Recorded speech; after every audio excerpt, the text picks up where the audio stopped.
دوستو بھارت اور امریکہ کے درمیان ایک جیسا کہتے ہیں نا بڑا ایگریمنٹ سائن ہوا ہے. میں یہ سمجھتا ہوں کہ یہ that is some thing very very important. اور یہ انڈیا اور اس کی جو جیسے کہتے ہیں نا ایک سگنل ہے. India is a long term player. They are thinking very very long.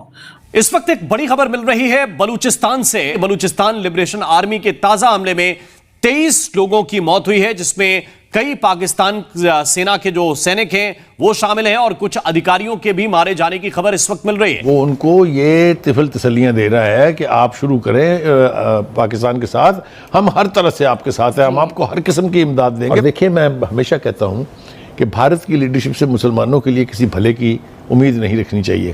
وہ مسلمان بھائی کو مسلمان بھائی کے خلاف لڑوا کے اپنا مقصد حاصل کرنا چاہ رہا ہے تو تف ہے ان مسلمانوں کے اوپر جو اس کا ٹول بن رہے ہیں. ایک افغان، یعنی میں نے جب سوشل میڈیا پہ ہم نے ڈالا کہ ہم نے پاکستان بنانے کے لیے 50 لاکھ شہید دیے تو افغان ہنسنے لگے کہ کون سی جنگ لڑی ہے تم لوگوں نے جو 50 لاکھ شہید دیے، کیوں جھوٹ بولتے ہو. ہم نے غلطیاں کی، ہم نے ان کو انگیج نہیں کیا. بھارت گیا، بھارت نے وہ جگہ ویکیوم وہ بھر لیا. کیوں جیو پالیٹکس میں کوئی جگہ خالی تو نہیں رہتی. آپ انگیج نہیں کریں گے دشمن کر لے گا. دشمن نے کر لیا ان کو کرائے پہ، وہ دشمن انڈیا خرید کے لے گیا.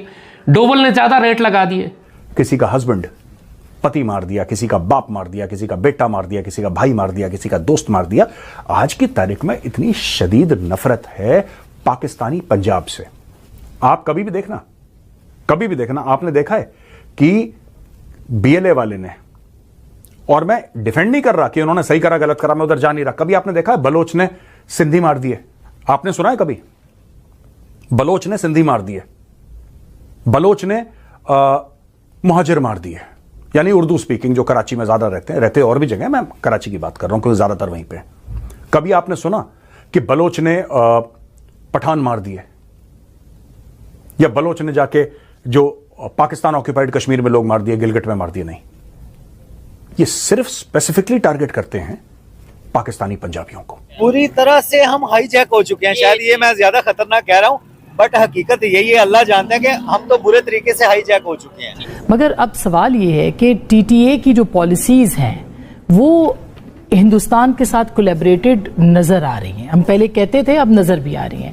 کنڑ کے اندر یہ ہائیڈل پروجیکٹ لگانا، وہاں کے 10 مئی کے بعد بلکہ اسی دوران ان کے نائب وزیر داخلہ کا وہاں جانا، ملا متقی کے ہوتے ہوئے پاکستان پہ اٹیک ہونا، یہ سب کڑیاں ہیں جو کہ پوری دنیا اس کو ڈسکس کریے. تو کس طرح سے ہم ٹی ٹی اے کو منوائیں کہ بھائی ہم آپ کے ساتھ بات چیت کرنا چاہتے ہیں، ہم چاہتے ہیں جو آج آرمی چیف ہے. میم جو بھی پچھلے سیگمنٹ کے اندر فہد صاحب نے کہا نا، یہ پاکستان کی پالیسی ہونی چاہیے کہ ہم ٹیررزم کے خلاف، جو جہاں پہ پاکستان کے خلاف ٹیررزم یا کہیں پہ پلاننگ کر رہا ہوگا، ہم اس کے خلاف اپنے تمام resources, kinetic, non kinetic, political, سب استعمال کریں گے.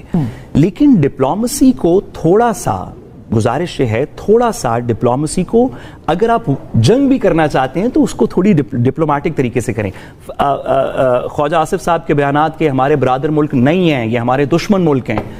بھائی یہاں پہ ہم نے رہنا ہے، لوگوں نے، آپ کے بچوں نے، ہمارے بچوں نے، ان کے بچوں نے آگے سے اسی خطے کے اندر رہنا ہے. ایسے ہی سٹیٹمنٹس میڈم ان کی طرف سے 100 اس طرح کی سٹیٹمنٹس آئیں، 1000 اس طرح کی سٹیٹمنٹس آئیں. ہم ایک یو این ریکگنائز چارٹرڈ ملک ہیں جس میں کوئی ڈپلومسی کے سٹینڈرڈز ہونے چاہیے. جب لوگوں کے ملکوں کے درمیان جنگ ہو رہی ہوتی ہے تو ایک دوسرے کے بارے میں اس طرح کی باتیں نہیں کرتے کہ ہمارا برادر ملک نہیں ہے، یہ ہمارا دشمن ملک ہے، یہ مسلمان. اس طرح کی باتیں کون کرتا ہے؟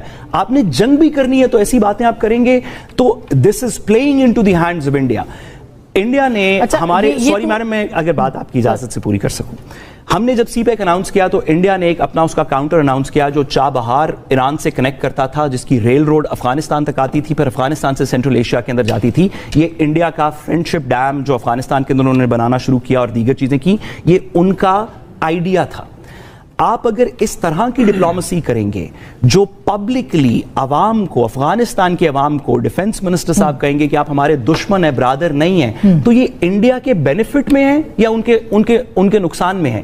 جو لوگ پہلے آن دا فینس تھے، جو سوچ رہے تھے افغانستان کے اندر کہ نہیں یہ تھوڑی زیادتی ہو رہی ہے، آپ انہیں کیوں پش کر رہے ہیں دوسری طرف؟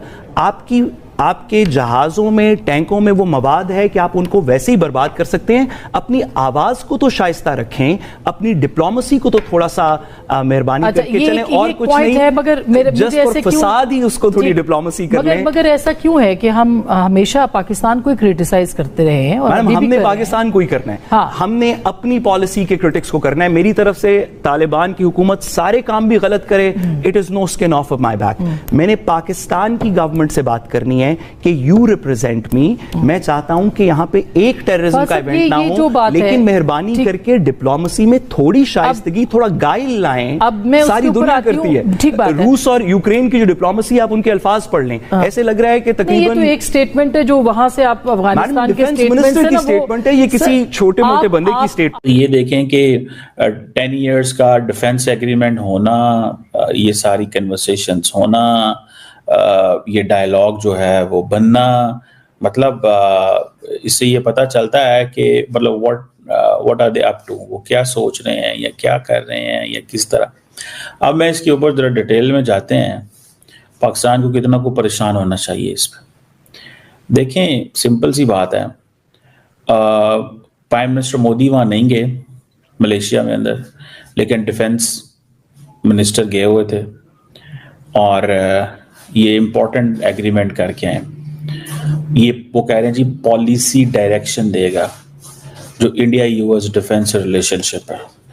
پالیسی ڈائریکشن ابھی بھی دے گا, 20 سال ہو گئے انڈیا اور امریکہ کے قریبی تعلقات کو, لیکن سٹل یہ پالیسی ڈائریکشن دے گا, اور یہ مجھے سمجھ نہیں آئی. اور یہ نیا, اچھا آپ کو پتا ہے انڈیا یو ایس 2+2 بھی ہوتا ہے, کہ جہاں دونوں ملکوں کے ڈیفنس منسٹرز اور فارن منسٹر یا ان کے سیکرٹری آف اسٹیٹ جو ہیں یہ بات کرتے ہیں یا ملتے ہیں, لیکن وہ نہیں کر رہے, وہ نہیں کر رہے تھے. ٹھیک ہے جی. اور میں تو یہ سمجھتا ہوں کہ